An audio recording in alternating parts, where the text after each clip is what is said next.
Hey guys, today we're going to be talking about the Overture a little bit more. I'm going to provide some context as to why it is the way it is.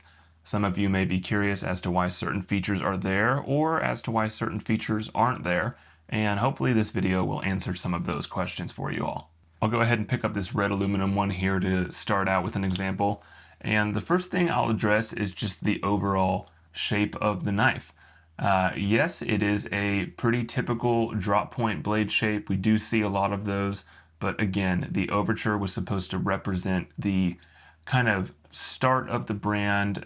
It's supposed to represent a good sample of what the brand will look like moving forward.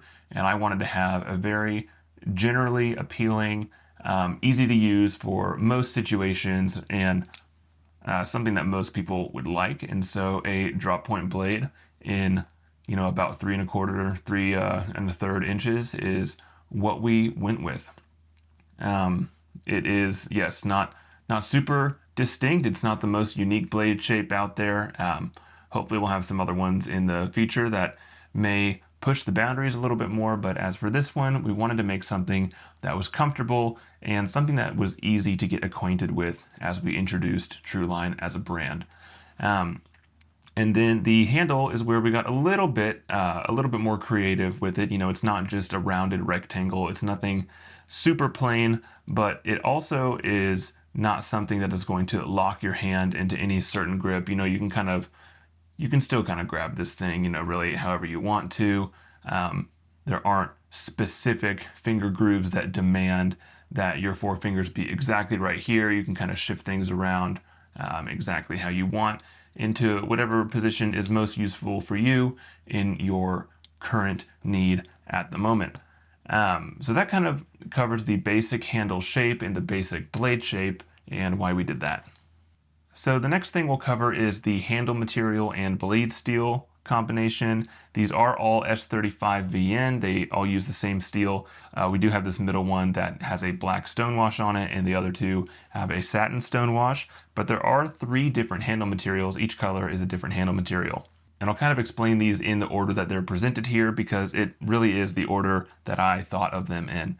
So again, with this red aluminum one, I wanted one that looked really kind of fancy a little bit. I really like aluminum handled knives. I think you can get some fun colors that you might not necessarily be able to get with titanium, and it still feels a little bit more premium than maybe a G10 or a micarta, depending on the exact configuration. I really am happy with the way that this kind of matte blasted aluminum finish turned out. And you'll also notice that this one is the only one where there are really only 2 colors. The green micarta here, it has some gold accents on the pivot collar and on the backspacer. And the slate gray G10 one has a black pivot collar and a black backspacer for its accent there. So back to this one, again, I really just wanted to make it look really slick. I think the kind of two-toned red and silver all the way throughout really helped with that. But something that I'm particularly happy with is the way this anodization on the backspacer and the pivot collar turned out. It is still aluminum, so it's the same handle material. All of these are aluminum backspacer and pivot collar, but this one almost looks, platinum a little bit. At first, I was worried that the accents might blend in with the hardware a little bit, but you can especially see it with the way the light catches that pivot collar compared to the pivot screw itself. You have your typical satin hardware, but as far as the actual pivot collar, it almost glows. It really pops compared to the rest of the hardware. And I'm really happy with the way that turned out. Personally, this is my favorite. I always tell people that the red one is the one that I made for me, the green one is the one that I made for everybody else, and the gray one is the one that I made that was sort of the most normal or basic looking option. Not necessarily the safest, but if you just want something that went with most things, and didn't really get too extreme with any colors, then that was the one for you. And I kind of hinted to it, this is the one that I thought everybody else would really enjoy a lot. Green, black, and gold is a pretty great combination. I myself like it a lot, but so does the knife industry and the knife market. And with those colors often comes a bit more of a rugged look, so that's why we decided to go with micarta for this one. And again, the gold anodized aluminum pivot collar and backspacer. It looks really great with this one. I'm extremely happy with how that turned out. I think they all look really nice. And as far as the G10 one, yeah, kind of like I said, this one should theoretically look the newest, the longest, even if you use it the same way as the others. That satin stonewash blade finish is going to hide imperfections a little bit easier than maybe that black stonewash finish would. And G10 is going to really look the same for a long time. You might get some oil smudges on there or something like that, but really you can kind of rub it off and clean it any way you want, anytime you want, and it will pretty much look the same as when you opened the box. Now, of course, everybody enjoys this about micarta, but it does patina. You're going to see different oils and things soak into that micarta and kind of give it that unique look that is special to you. And then, of course, aluminum, while I really love the way that it looks, and it's not a super fragile finish, it will eventually scratch if it's bumped up against something, particularly any other metal on metal contact. And before we move on, I'll quickly touch on the blade steel. I just really wanted a nice premium option. Not something that is a super steel, so not Magna Cut or anything like that by any means, but I wanted something that was going to have a good corrosion resistance and a good edge retention, and it was really going to be, it could potentially be somebody's first really nice knife. While it's not the most budget-friendly steel out there, it is personally one of my favorites. I'd kind of put it in the top end of the mid-tier steel category. And that kind of covers the main differences between these three models. The rest of what we're going to cover is really the same across all three. It's about the different shapes or the design aspect of the knife, and why those features made it into the knife and why they didn't. First off, we'll just talk about the overall size. I did kind of touch on this earlier. It is a cutting edge of a little bit over 3 inches. It's about 3.1 with a 3¼ inch blade. I think the market kind of speaks for itself. I personally really enjoy that blade length. I think it's kind of a medium size. It's definitely not too oversized. It's not, 3.5 or 4 inches. That is a length that sort of starts to feel really big. And, it's not really one of those sub 3-inch lengths either. When I pick up a knife that has, a 2 or a 2.5 inch cutting edge, it feels like a smaller knife. So again, I wanted this to be an approachable option for anybody to pick up who might want to get something comfortable, and that sweet spot of 3¼ inches is where we decided to land for that. As far as the blade finishes themselves, I decided to go with stonewash because I personally really like a stonewash blade. At the moment, everybody kind of has opinions, they come and go, but at the moment, I really like a stonewash blade. Let me see if I can get the light to catch it just right where you can really see the texture on that. Yeah, you might be able to see that a little bit better. I just really like the uniformity to it and kind of the ability that it has to look kind of worn in, but still a bit more premium, I think. And I like that it kind of looks the same forever. And especially early collectors, when they're buying a nice knife, they may be a little bit timid to use the knife because they don't want to damage the aesthetics of it. As far as the black stonewash blade, it's kind of the same thing. I just wanted a black version to go with this colorway. And again, I'm really happy with how this one turned out. It has a really nice uniformity, and I think it's going to wear in really nice with that green micarta. Kind of like I mentioned, that micarta is going to change with you over time, and I do think this black finish on the hardware and on the clip is going to show a little bit of wear spots a little earlier on. For example, you can see that from mine, just from carrying it around every once in a while, you can kind of see those wear spots on the corner of that clip where I may be bumping into something, and that definitely puts a personal touch on this as mine, and it makes mine unique from any other one that anyone else might have. I always really like it when the hardware on the knife matches the blade, so kind of all of the metal on the knife is one color. Yeah, so hopefully that provides a little bit more context as to the finishes and why they may be exactly the way that they are. I am really liking the way that they all turned out, and I honestly carry all three of these, use all three of these. I really like them a lot.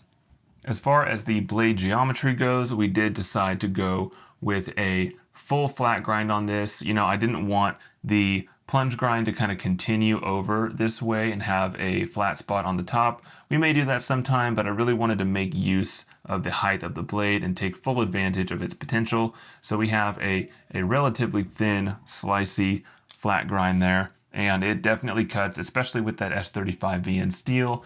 Along with that, you can see that we have a swedge up at the top of the blade there, and that is simply to improve the piercing performance of the blade. So especially if you're digging into some packages and you want to do those draw cuts like that, then it'll be easier to pierce in and kind of drag through and make initial contact with that material that you're cutting into.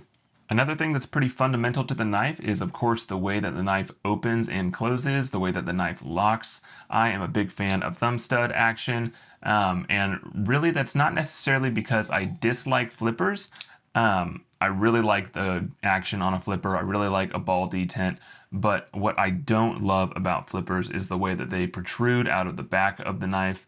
And when the knife is open, they usually protrude out of the bottom of the handle here as well. And ultimately, if I wanted the knife silhouette to look like this, having a flipper would add something additional. It would kind of disrupt that overall look and feel that I really initially wanted with the design. So you may see a flipper from us over here at Trueline at some point, but if you do, it's definitely going to be somewhat hidden within the handle design. That way it doesn't protrude and interrupt the overall look and feel of the knife handle shape. And as far as the locking mechanism, well, a crossbar lock sort of speaks for itself. It's extremely popular. It's extremely fidgety.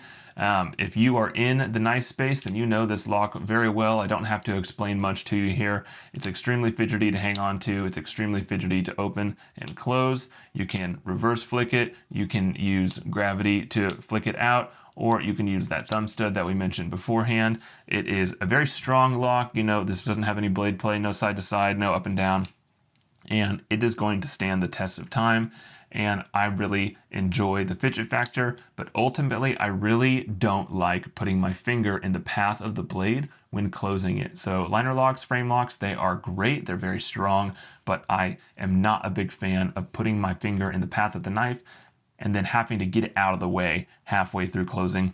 Of course, another perk of having a crossbar lock is the fact that it is completely ambidextrous. It's completely symmetrical when looking down the spine of the knife like this, which of course justifies the extra holes here for the two-way reversible pocket clip. And that is going to make it very easy for left or right-handed users to carry this knife at any point in time. And I do have a deep carry clip on there as well. So you'll have a little bit sticking out of your pocket, but really not a whole lot. I mean, it's very subtle there. It's really just enough to know that it's there, but it's not protruding. It's not getting in the way. You know, when I reach into my pocket for something else past the knife doesn't feel like it's in the way and, you know, not allowing my hand to get in there to grab what else I need.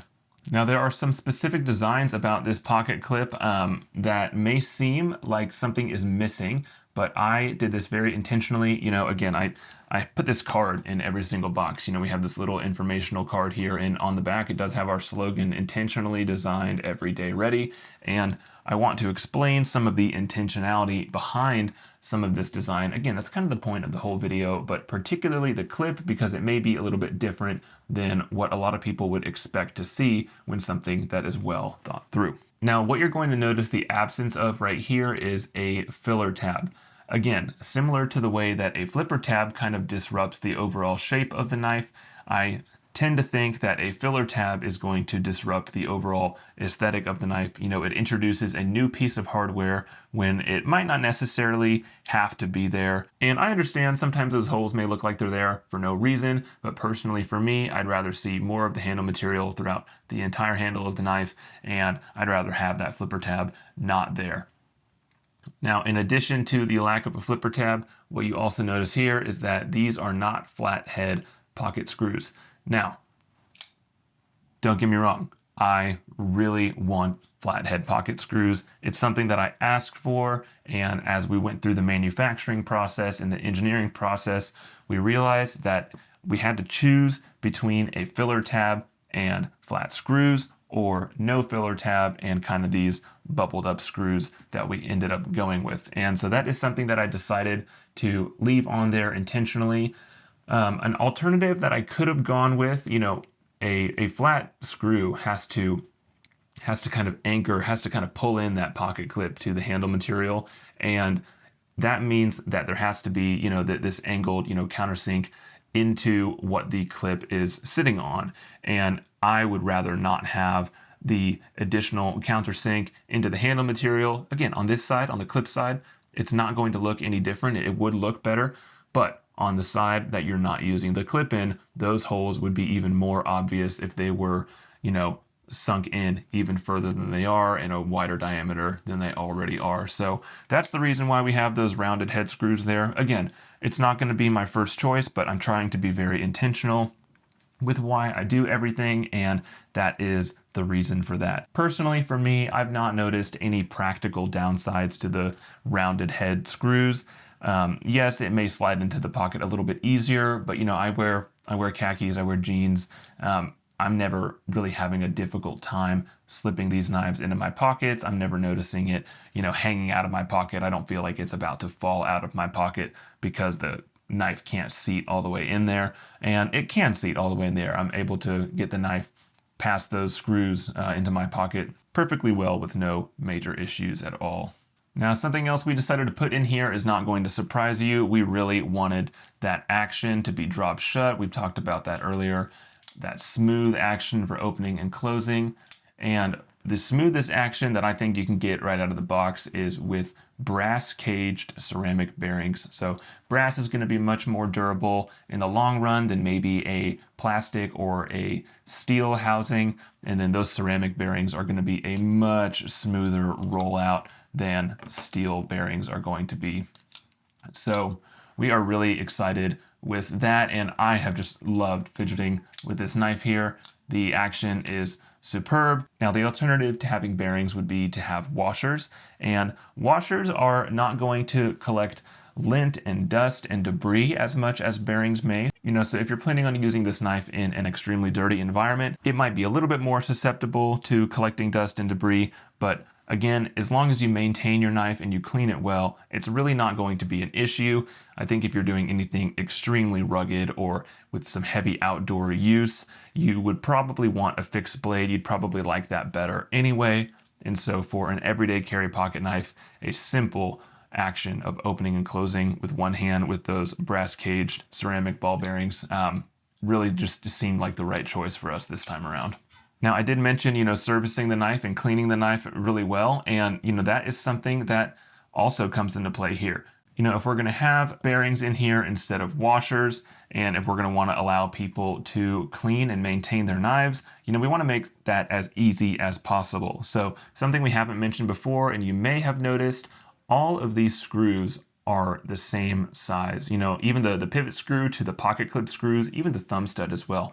Every single thing on here on the Overture is a T8 screw. That means you just need one tool to take this entire knife apart, and we encourage you to do so. We really wanted T8 body screws, especially because I personally, like many of you, have stripped a T6 screw, and it is so frustrating. I've spent so much time trying to get a stripped T6 screw out of my pocket knife, and it has just been a total time suck. It puts you in a frustrated mood.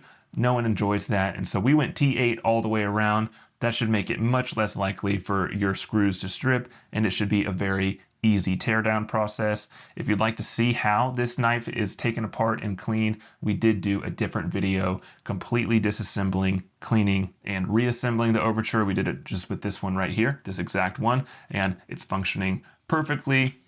It's not a super complex process. It's just a little bit tedious, and if it's the first time you're disassembling a crossbar lock, just be careful, just be patient. You'll be able to get it. And again, those T8 screws are our way of trying to encourage you to own your own tools. We really believe in the right to repair, and we want to set you up to succeed, not to strip your screws and ruin the tools that you've purchased. And again, while we're mentioning those T8 screws, I will say that is another reason why we weren't able to do flat screws there. Again, I chose to have T8 screws rather than the flat ones because at the end of the day, the usability and the ease of having T8 everywhere, for me, outweighed the aesthetic of having flat screws on the pocket clip. We're going to head back to the blade design. There is another detail that I wanted to point out. We did decide to put a sharpening choil on here. I wanted to make it easy for you guys to be able to sharpen this knife. Again, this is a tool. We want you guys to use this knife, and if you do use it, it is going to eventually need to be touched up. That factory edge will not stay sharp. While it is very sharp out of the box, it's not going to stay sharp forever. We want to make it easy for you guys to maintain and repair your knives whenever you'd like. So that sharpening choil there gives you a very clean and obvious end to your edge. You're not going to hit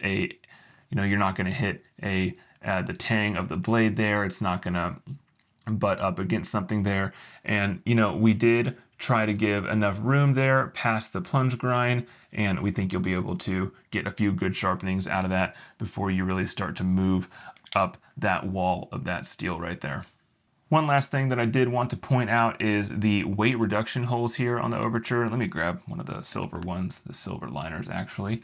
The holes that are cut out there into the liners are not just circle punch outs. I'll include a photo if that isn't easy to see enough. But they are kind of this hexagon shape that matches our arrow fletching logo. Again, that's not something that we had to do. That's not something that requires a whole lot of extra work though either. We came up with the idea and decided to go for it, and we're really happy with the way that it turned out. Again, it just provides that little extra touch that proves that there are real people putting real thought into these knives. All right, that pretty much covers every major and a lot of the minor details about the Overture here. Again, I just kind of wanted to give a quick run through as to what I thought were some of the more important features and some of the features that I thought were worth pointing out. This video is not scripted. I just kind of wanted to go through the details here and explain why everything was the way that it was. You may not agree with every single design choice here, but that is completely okay. That's something that we love about this industry, is that there should be something out there for everybody. We hope you love the Overture. I'm really happy with it, and hopefully you guys are too. So if you have any more questions, anything that I didn't cover, please drop a comment below. And if you enjoyed this video, please like and subscribe. We are hoping to release a little bit more content a little bit more frequently. We want to keep you guys in the loop with what's going on about the business, any fun updates, and we'll see you guys next time.